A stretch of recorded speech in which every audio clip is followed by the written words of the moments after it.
All right, Shabbos, say good evening. Such a schos Baruch Hashem to be back with all of you. Excited to continue Berachos. You have an incredible Gemara tonight. And thank you to Reb Chaim for giving share last week, Rabbi Richter giving share last week. So we left off, 4 lines up from the bottom, right? 3 lines up from the bottom. 3 lines up from the bottom, 28a. Rabbi Yosef. No? 3 lines up from the bottom? Oh, I'm Rabbi Lazar. Got it. I'm Rabbi Lazar. So we'll say, so remember again, by the way, you guys made excellent ground. You read it? You read the words? Or you just, what happened? They just... Yeah, I'm behind. I'm like, I thought it was going to be like a lot behind. That's usually what I do in a week. All right. Baruch Hashem. So what happens? So remember again, we had Rabbi Yehuda, Machlokes Rabbi Yehuda and the Rabbanan, about the time frame for Shacharis. So the Gemara says as follows. So remember, according to Rabbi Yehuda, you're allowed to daven Shacharis up until 4 hours into the day. So the Gemara says, Kol mispalo tefillah Shacharis la'achar Shabbos Rabbi Yehuda. If you daven Shacharis after 4 hours of the day, according to Rabbi Yehuda, Allah v'akasav omer, about such a person, the pasuk says, Nuge mimoed asafti mimcha hayu. So we'll say, Gemara's over here quoting the pasuk. Excuse me. I'm sorry. Quoting the pasuk from Sifanya. So literally, Nuge mimoed asafti mimech hayu masos cherpa. So the Gemara says, my mashma. Oh, I'm sorry, I keep losing the place.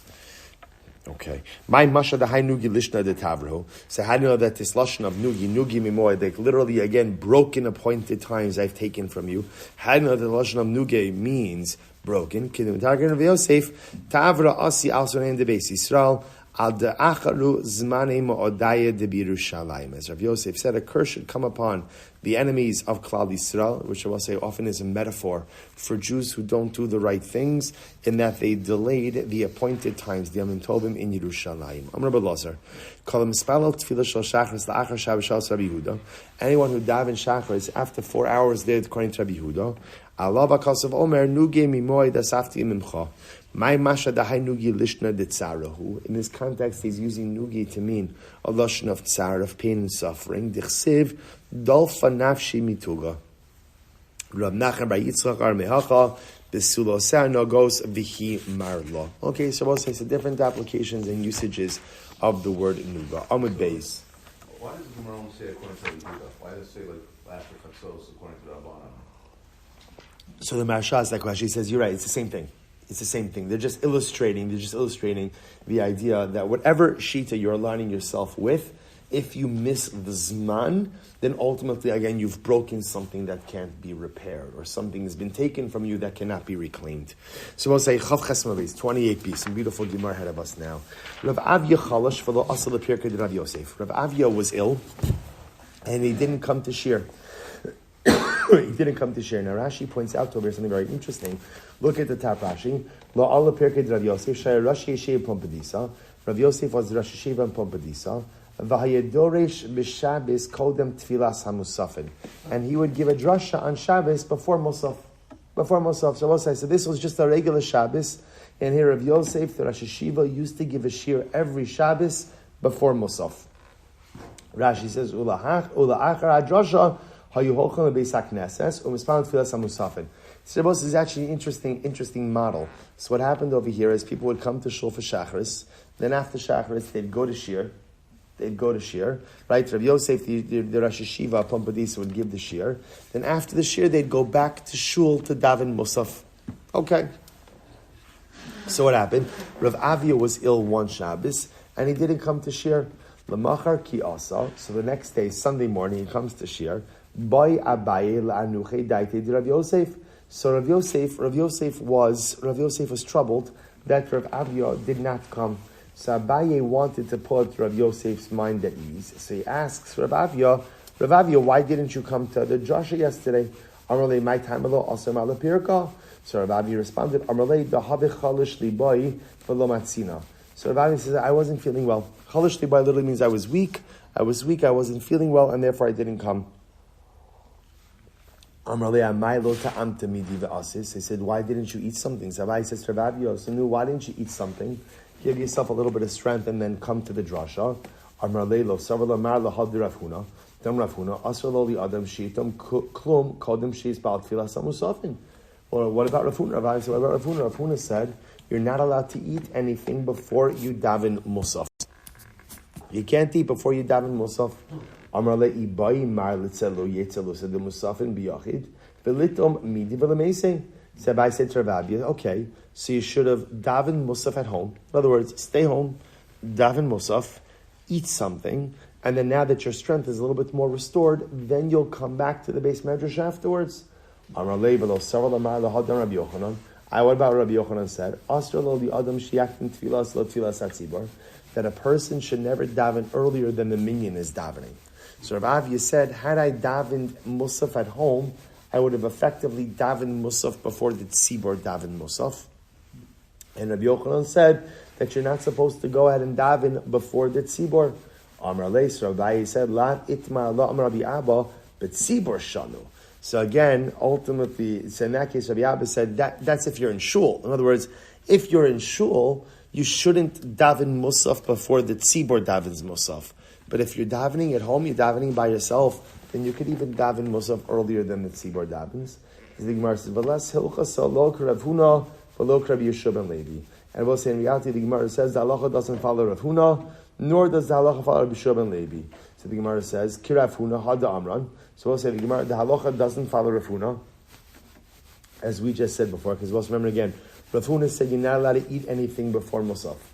We don't pass in that way. You're allowed to eat before musaf, right? You could go out now again. You have to make kiddush. I'm going to talk about on Shabbos. You'd have to make kiddush before you eat, but the mice you're allowed to eat before musaf. That's number one. Furthermore, again, Rabbi Shimon Levi, Kevan Sheigi is man tfilas amincha asra le'adam sheitam klum kodim sheispal tfilas amincha. Because Rabbi Yeshua ben Levi said that once the time for mincha comes, you're not allowed to eat anything until you daven mincha. And I will say the truth is, we're going to discuss this halacha a little bit more. It's actually a very fascinating halacha in general about the concept of not davening once mincha time comes. In other words, the general concern was that if you begin to eat, once the zman for mincha comes, what's going to happen? You're going to get caught up in your activating, and you forget about mincha. So the truth is, in general, the way the halacha kind of operates is that if a person davens with a regular minyan, right, the person has a set time to be able to daven, so we're not concerned they're going to miss the zman. In any event, Rabbi Yeshua ben Levi is the one who says that halacha l'maisi, once the time for mincha comes, you can't eat until you daven mincha, but we don't pass in that way. Okay, we'll say brand new Mishnah, a really, really beautiful Gemara. We'll say next couple of Gemaras are just absolutely amazing. Rabbi Nechunya ben Akana, Hayim Mispalo b'chnisas labeis hamedrash u'b'tziyas tefillah kitzara. So Rabbi Nechunya ben Akana, when he walked into the base medrash and when he left the base medrash, he would daven a short prayer. Amrulo. So these other rabbinic colleagues said to him, "Ma makom l'tfilazu." They said, Rabbi Nechunya, what now literally means, what is the place of this tefillah? What they were really asking is like, what are you davening? What is it that you're davening when you walk into the base medrash? What is it that you're davening when you leave the base medrash? So this is really beautiful. Amar lahem, bechnisasi ani mispalo, shelo ye'ara davar takala al yadi. Abba said, this is incredible. Rabbi Nechunya said, when I walk into the base medrash, I daven that no stumbling block should be caused because of me. I should not create any stumbling block. Now, Abba said, what does that refer to? What does that refer to? So, b'pashtos, what Rabbi Nechunya was saying was that I shouldn't say anything that could turn out to be wrong. I shouldn't issue a ruling that could turn out to be wrong, because if I give over the wrong halacha, then that creates a stumbling block ultimately for those around me. So really beautiful. U'b'tziyasi ani nosin hoda al chalki. And when I leave the base medrash, I give thanks for my portion.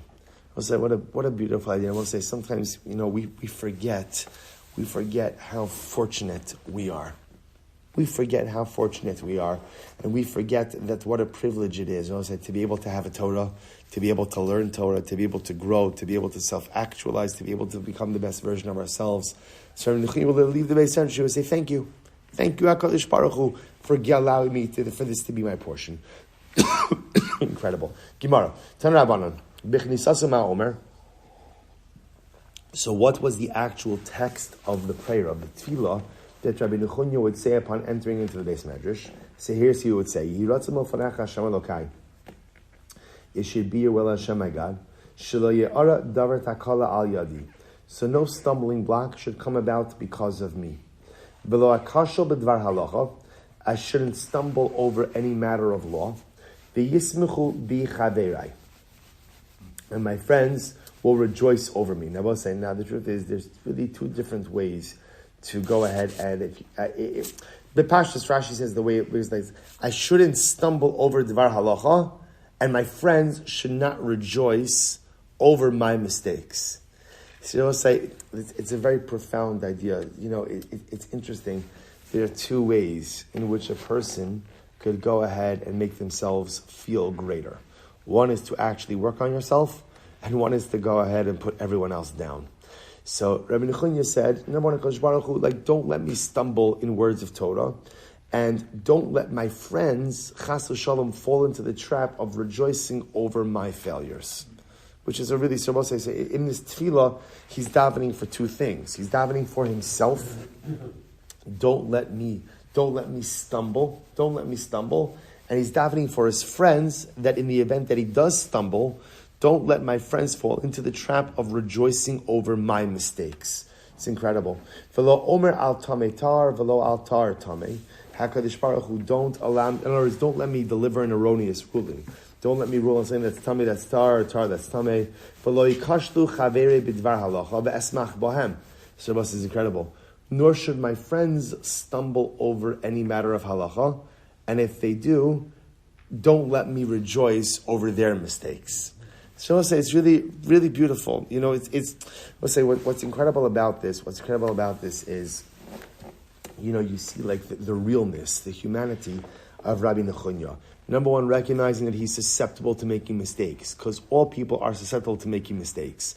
So I'll say, first of all, he's saying, Chaburah Baruch Hu, help me not to make mistakes. Help me not to make mistakes. So I'll say, to utter that kind of tefillah, by definition, you have to be humble enough to acknowledge the possibility of making mistakes. I'm human, I'm frail, I'm limited. I recognize I make mistakes. I'm asking you to help me to try to avoid mistakes. And if I do make mistakes, give my friends the courage not to rejoice over my mistakes. And if my friends make mistakes, give me the courage not to rejoice over their mistakes. Incredible.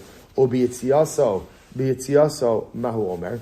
And when Rabbi Nechunya left the Beis Medrash, what did he daven? So listen to this, this is beautiful. Omer, he would say as follows: Modani lefanecha Hashem Elokai. Literally, again, I express my gratitude before you, Hashem, my God. Shesamtechal kimio shebeis hamedrash, because you have put my portion amongst those who sit in the Beis Medrash.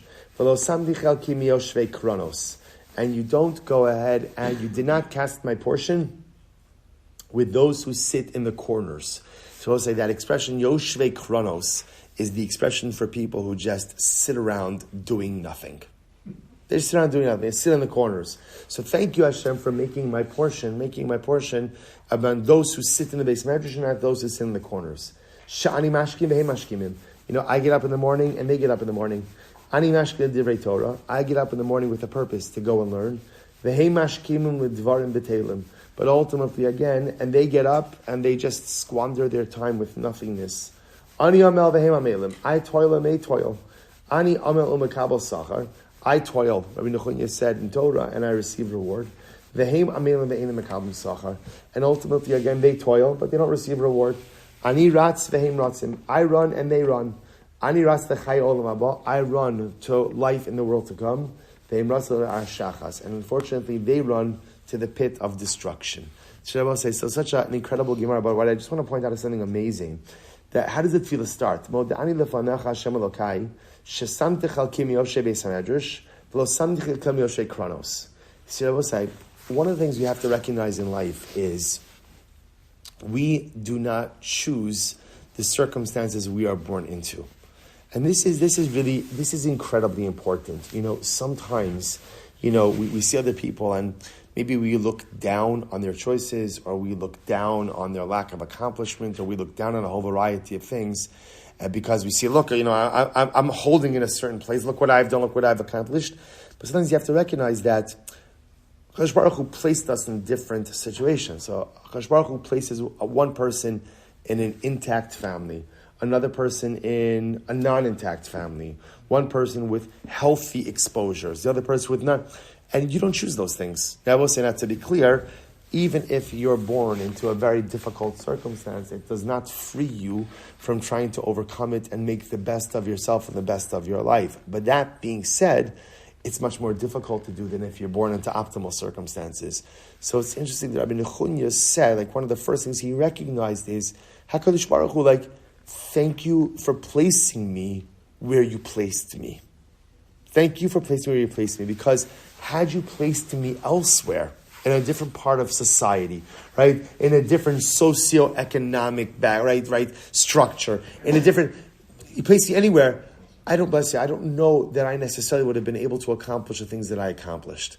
So we'll say also a tremendous degree of humility, how sometimes you have to recognize that the things we're able to do in life is because the HaKadosh Baruch Hu, in His great compassion, put us in an atmosphere, in a surroundings, in a family that may be conducive to certain levels of self-actualization that would have been so much more complicated had I been put in a different set of circumstances. Just an interesting idea. Okay, Tan Rabbanon, let's go weiter. Really beautiful Gemara. Tan Rabbanon, Kishachala Rabbi Eliezer, these are incredible Gemaras. Kishachala Rabbi Eliezer, Nichnesu Talmidav Levakro. So listen to this, Rabbi Eliezer was ill. Now, understand, in the Gemara, generally when it discusses someone becoming ill and his students coming in to visit him, it usually means it's deathbed ill. It's deathbed ill.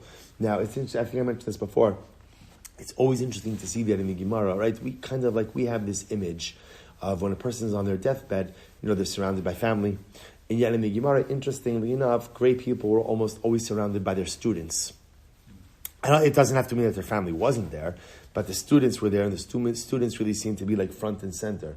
So understand why is that? Because remember, once upon a time, Torah Sheba'al Peh was Ba'al Peh, right? The verbal law, the oral law, was oral, right? It was transmitted verbally, which means that when a Rebbe died, and left this world, whatever he gave over was given over, and whatever he didn't give over went with him to the grave. So it's almost as if when you see great people fall deathly ill, there's like an urgency to extract whatever else you can from the Rebbe before he leaves this world. Really, a really profound idea. So Rabbi Eliezer is ill, right? Dying. And what happens? Nichnesu Talmidav Levakro. His students came in to visit him. Amr lo Rabbeinu, lamdenu archos chayim, v'niske bahen lechaye olam haba. This is so incredible. They said, Rebbe, teach us the ways of life in order that we could merit a portion in the world to come. Now, I will say, what does this mean? So essentially, what they seem to be asking of him is, Rebbe, teach us the secret to successful living. Now, I will say, what's intriguing about this? You would think that this would be a good kind of question to ask when? I don't know, a couple of years before. So I will say, you know what the great irony of life is? That you really only know what to do and how to do it as you're kind of exiting the stage. It's only once you have all of that life experience behind you and you're on that deathbed and now you know the stuff that matters, I will say there's something amazing about being, close to death, which is there are no more illusions.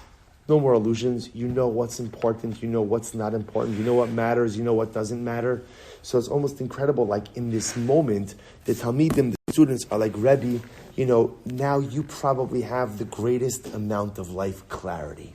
In these final moments in this world, you know exactly what matters, how it matters, what you need. So Rebbe, teach us the secret to successful living. Both I'm leaving you on a cliffhanger. And that's Hashem tomorrow night. Shkoyach. Incredible. We have a couple of more Gemaras like this coming up tomorrow. Incredible Gemaras.